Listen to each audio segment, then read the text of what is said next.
But one of the Führer's quests is beyond dispute. It is the most desperate and decisive race of all. Who will be the first to build an atomic bomb?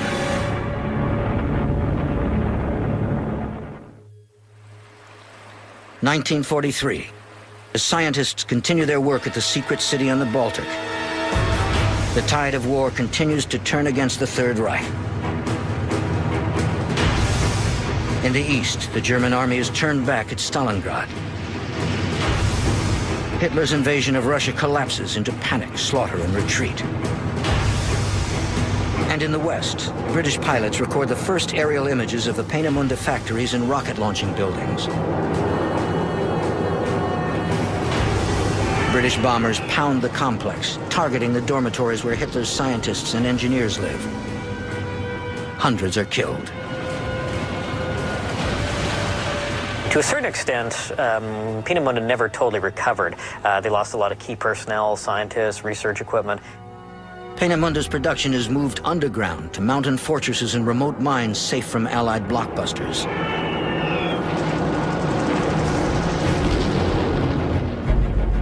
Elsewhere, Stuttgart, Germany, 1944.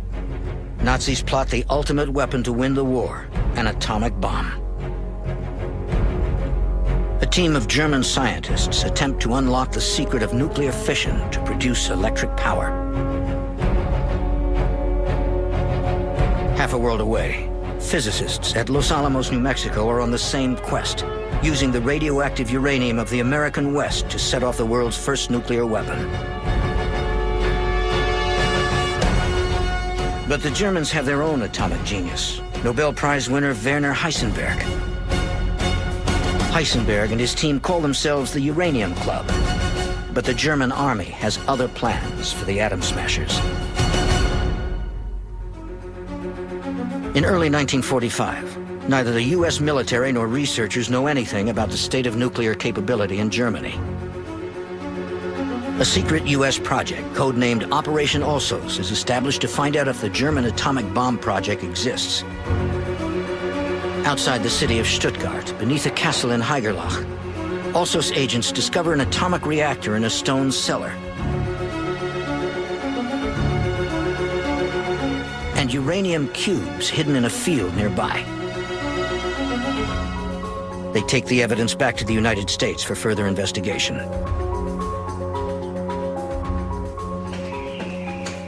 Months earlier, at this same medieval castle, clandestine shipments of heavy water, a key ingredient to nuclear power, arrive here from Nazi-occupied Norway, despite valiant attempts from the Norwegian resistance to prevent it from ever reaching Germany. A secret code reveals the amount of deuterium inside each transferred barrel. Deuterium, an isotope of hydrogen, makes water about 10% heavier. The Nazis plan to combine this shipment of heavy water with the cubes of uranium to begin the nuclear age. On every front, from stealth technology to nuclear power, Hitler's push for scientific success is fueled by the Nazi dream of a global Reich, a German empire lasting 1,000 years, where a massive railway system connects main power centers from Siberia to Moscow, Paris, and Berlin. Berlin, the capital, is to be renamed Germania.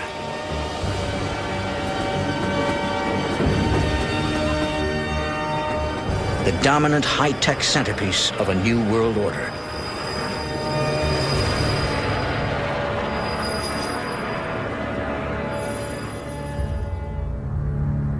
But by March 1945, the dream is fading fast, and Hitler is growing desperate. With Allied forces closing in on Germany, only a wonder weapon can save the Third Reich. But at the Trinity site in the New Mexico desert, it's America who proves the power of the atomic bomb.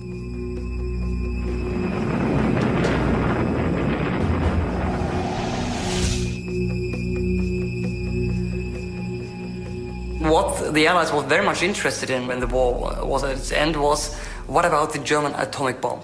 How far did they come? This was the final question. And so they decided to put the 10 leading atomic scientists together in Farm Hall near Cambridge. And there in Farm Hall they were bugged. And the outcome was that obviously the Germans first had no atomic bomb, and second had also, in the end, not a clue about the function of the atomic bomb. But what about the Nazi wonder weapons that did come to pass? And where do they live on today?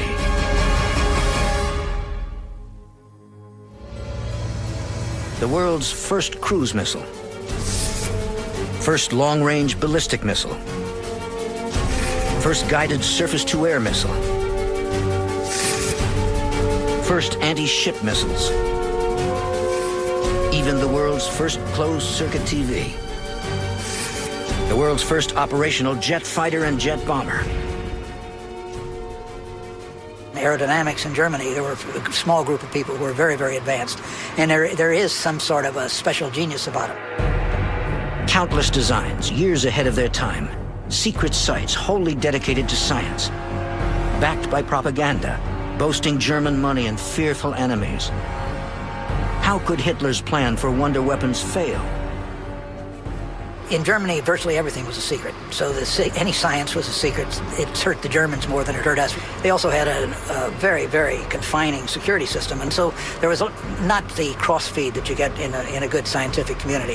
You had enthusiasts building dreams, but without adequate resources. You had people making decisions about resources who had no idea about the projects. And at the top, you had Hitler making the final decisions on many things upon which he had only partial information.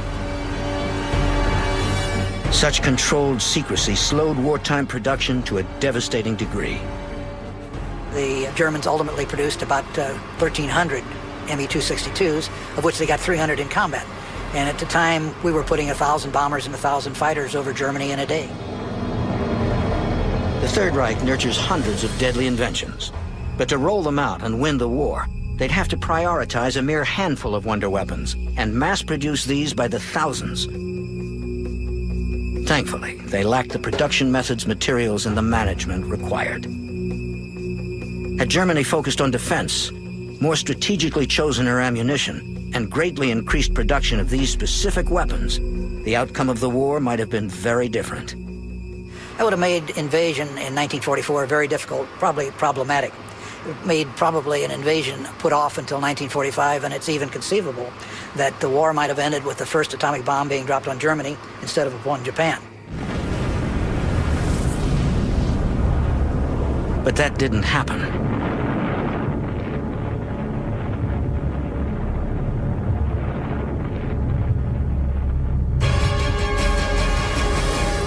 In 1945, the Nazi dream is finally destroyed by Allied bombs.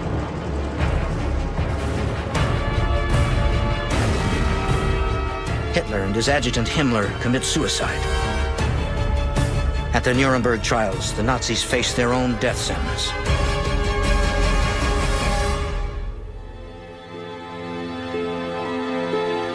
The entire world now learns of the unspeakable horror of concentration camps and the depth of Hitler's dark dreams of domination.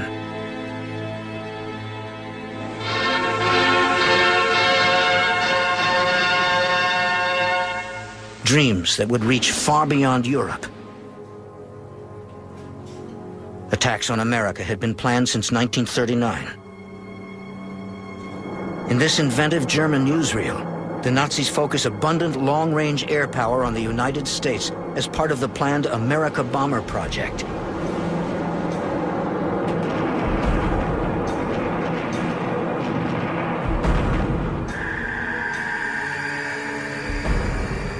Had the Germans been able to develop and deploy their America Bomber program to bring the war to the mainland of the United States, I think it might have had some impact on American strategic doctrine.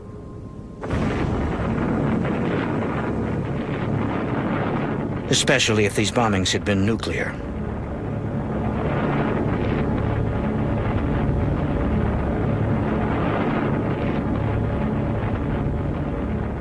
I mean, the only result the German Air Force could achieve was to send a handful of very long-range bombers over the Atlantic and to drop, say, a dozen tons of bombs on New York or Washington. None of the German vengeance weapon programs, and certainly not the America bomber, would have had any chance of its intended effect without a nuclear weapon.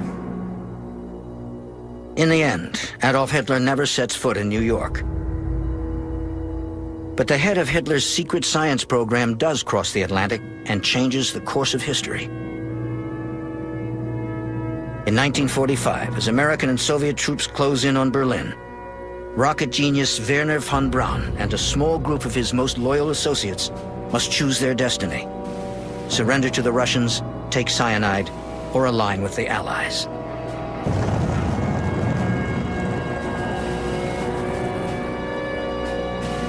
They choose America, and von Braun immediately is put in charge of the nation's infant missile program.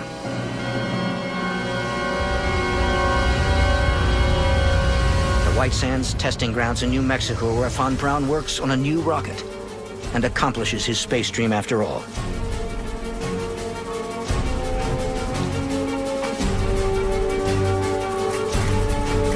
Escaping from the dark shadows of Peenemünde, the creator of the deadly V-2 spends the rest of his life in loyal service to his new country.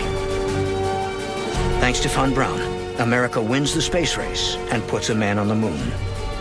Yes, we see it. We see it. Here it is. Okay, engine stop. Houston, Tranquility Base here. The Eagle has landed. Roger, Tranquility. We copy you on the ground. You got a bunch of guys about to turn blue. We're breathing again. Thanks a lot.